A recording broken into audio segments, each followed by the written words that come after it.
ایک اور سوال جس کو شد و مت سے بہت جگہ سے آ رہی ہے کہ حضرت مہدی کا زمانہ قریب آ گیا اور حضرت مہدی آ رہے ہیں، بس ایک آدھ سال میں آ جائیں گے، 2 سال میں آ جائیں گے، اور کتابیں تقسیم ہو رہی ہیں، کیا کیا مصیبت پڑی ہوئی ہے۔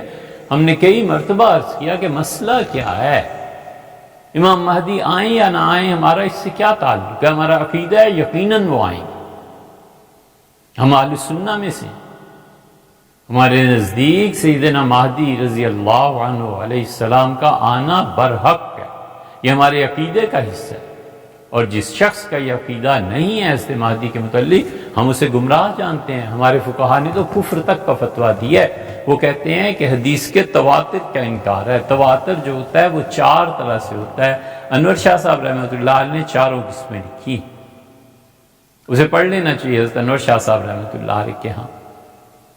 حضرت مہدی کا انکار کرنا، یہ احادیث جو متواتر چلی آ رہی ہیں ان کا انکار کرنا ہے۔ فقہا اس بات کو لکھتے ہیں کہ ڈر ہے کہ وہ شخص کفر میں مبتلا نہ ہو جائے۔ عبد القادر کی کتاب پڑھیے، الفرق بین الفرق، سب مانتے ہیں۔ حضرت مجدد الفسانی رحمۃ اللہ علیہ جتنے بڑے صوفی تھے، فقہ میں بھی ان کا کچھ کم مقام نہیں تھا۔ یہ تو مکتوبات شریف پڑھیں تو پتہ چلتا ہے کہ کیسی کیسی دقیق باتیں، کیسے کیسے پیچیدہ مسائل پہ حضرت رحمۃ اللہ علیہ رائے دیتے ہیں۔ شاہ ولی اللہ محدث دہلوی رحمۃ اللہ علیہ کو پڑھیں، ان سب کو پڑھیں۔ پڑھتے کیوں نہیں؟ مطالعہ کیوں نہیں کرتے؟ یہ جو درس و ارشاد اور فتویٰ کی جو مسند مل جاتی ہے نا، اس کے لیے بہت گہرا علم، بہت وسیع علم اور اللہ کا خوف درکار ہے۔ اس ترازو پہ خود کو تولتے رہنا چاہیے، اور جو مسئلہ نہ پتہ ہو نہیں بولنا چاہیے۔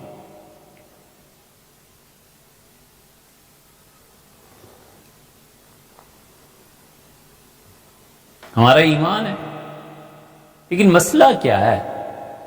حضرت اگلے سال آ رہے ہیں، 10 سال بعد آ رہے ہیں، 50 سال بعد آ رہے ہیں، کب آ رہے ہیں؟ کیا مسئلہ کیا ہے؟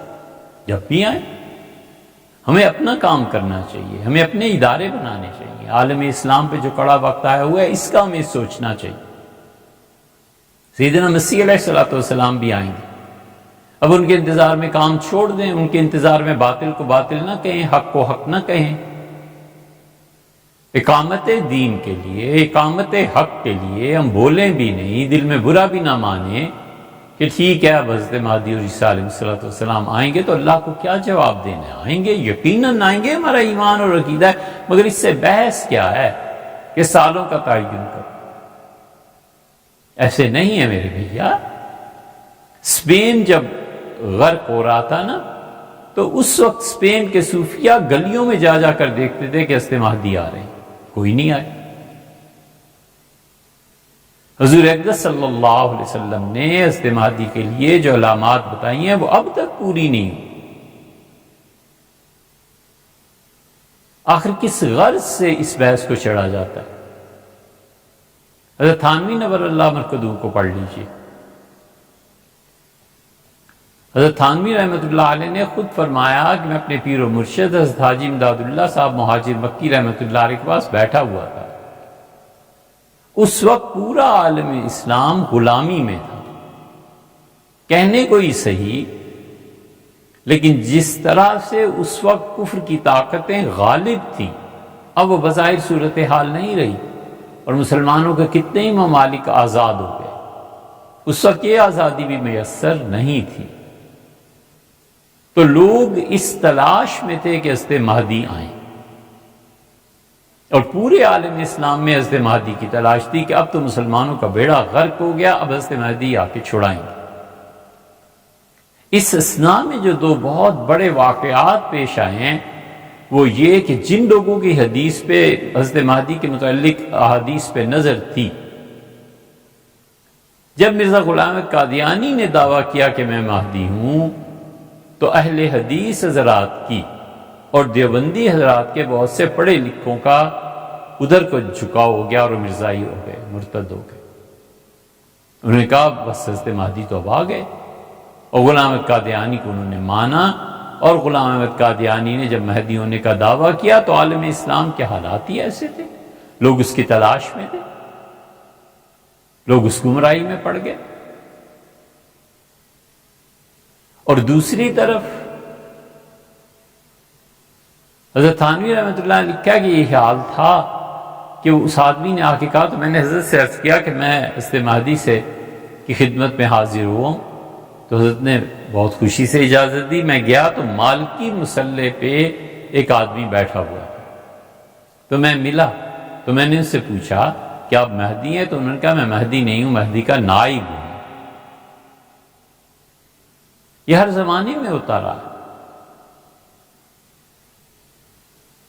اور لوگ نہیں جانتے کہ حضور اقدس صلی اللہ علیہ وسلم نے ہی فرمایا ابن ماجہ وغیرہ کی روایت میں کہ حضرت مہدی جب آئیں گے تو اس وقت امت کے بہترین افراد بیت اللہ شریف میں بیٹھے ہوئے ہوں گے اور اس انتظار میں ہوں گے کہ حضرت مہدی کب آئیں گے، تو آسمان سے آواز دی جائے گی کہ اللہ کے خلیفہ مہدی ہیں، ان کے ہاتھ پہ بیعت کرو۔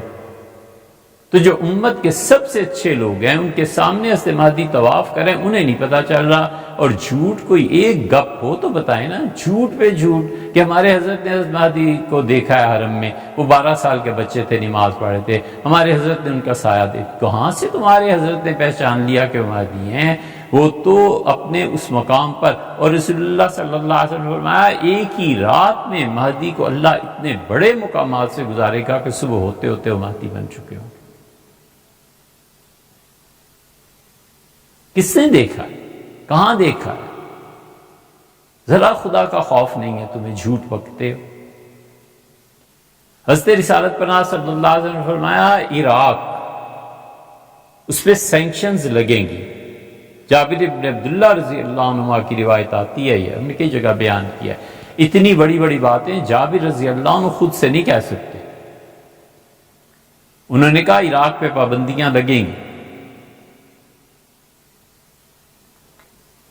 روات کہتے ہیں ہم نے عرض کیا کہ کدھر سے، ان کا من قبل روم، عیسائی دنیا میں مل کے عراق کا بائیکاٹ کریں گے۔ درہم ولا کفیز، ایک روٹی کا ٹکڑا اور ایک پائی پیسہ عراق نہیں پہنچے۔ ثم یاتی بالشام، پھر ارشاد فرمایا شام والوں کی سختی آئی گی، پھر فرمایا مصر والوں کی یہ سختی آئی گی، مصر کو ایک درہم اور ایک روٹی کا ٹکڑا نہیں پہنچے گا۔ عراق امریکہ کو اب تک، یا جن قوتوں نے حملہ کیا تھا اب تک ہضم نہیں ہوا، وہ واپس چلے گئے۔ بظاہر مسلمانوں کی اپنی حکومت آ گئی، وہ تو مٹ جائے گا۔ عراق، اردن، شام، یہ سب علاقے ختم ہو کے یہ گریٹر اسرائیل بن جائے گا، اور اسرائیلی چلیں گے یہودی اور وہ پہنچیں گے اس جگہ تک جہاں سے حضور اقدس صلی اللہ علیہ وسلم نے انہیں نکالا تھا، اور اللہ تعالیٰ نے قرآن کریم میں سورہ حشر کے آغاز میں فرمایا ہے کہ یہ پہلی جلا وطنی ہے۔ سیدنا عمر رضی اللہ عنہ نے آیت سے استدلال فرمایا تھا، اور انہوں نے بھی ان کو نکال دیا تھا، اور فرمایا یہ دوسرا ہے۔ اللہ نے اول کا لفظ استعمال کیا نا، تو اول جہاں ہوتا ہے تو سیکنڈ، ثانی بھی ہوتا ہے، تو ان کا میرے زمانے میں بھی انہیں نکال دیا۔ وہاں تک یہودی پہنچیں گے،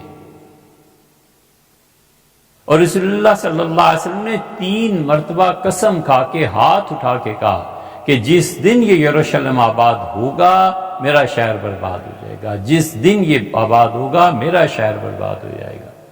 عمران بیت المقدس میں جس دن آبادیاں اور ان کا عروج شروع ہوگا، خراب اہل یثرب، مدینہ والوں تمہارا شہر برباد ہو جائے گا۔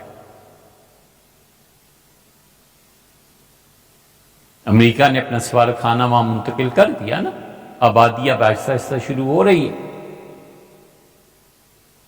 واللہ عالم یہ ہوگا یا نہیں، یہ خالصتاً ہم اپنی کسی وجہ سے کہہ رہے ہیں کہ ڈرنا چاہیے اس دن سے جس دن اردن پہ زور ڈالیں گے اور اسرائیل سے ایک پوری روڈ جائے گی، اور یہودیوں کے جو پرانے قلعے ہیں 1500 سال پرانی ان کی عبادت گاہیں جو مدینہ منورہ کے قریب ہیں جہاں سے نکالے گئے تھے، یہ پورا راستہ انہیں ملے گا۔ اور اس سے پہلے یہودی مسلمانوں پر یہ احسان کریں گے کہ انہیں کہیں گے مل جل کے رہنا سیکھو اور چھوڑو مڈل ایسٹ کو اور نہ لڑو، اور دیکھو بیت المقدس پوری دنیا کے مسلمانوں کے لیے کھول دیا گیا ہے، لہٰذا دنیا بھر کے مسلمان مدینہ منورہ سے یہ روڈ ہے اور اس کے ذریعے جائیں گے بیت المقدس، اور مسلمان پوری امت خوش و خرم کہ واہ بھائی واہ ہم بیت المقدس میں گئے، نماز پڑھی،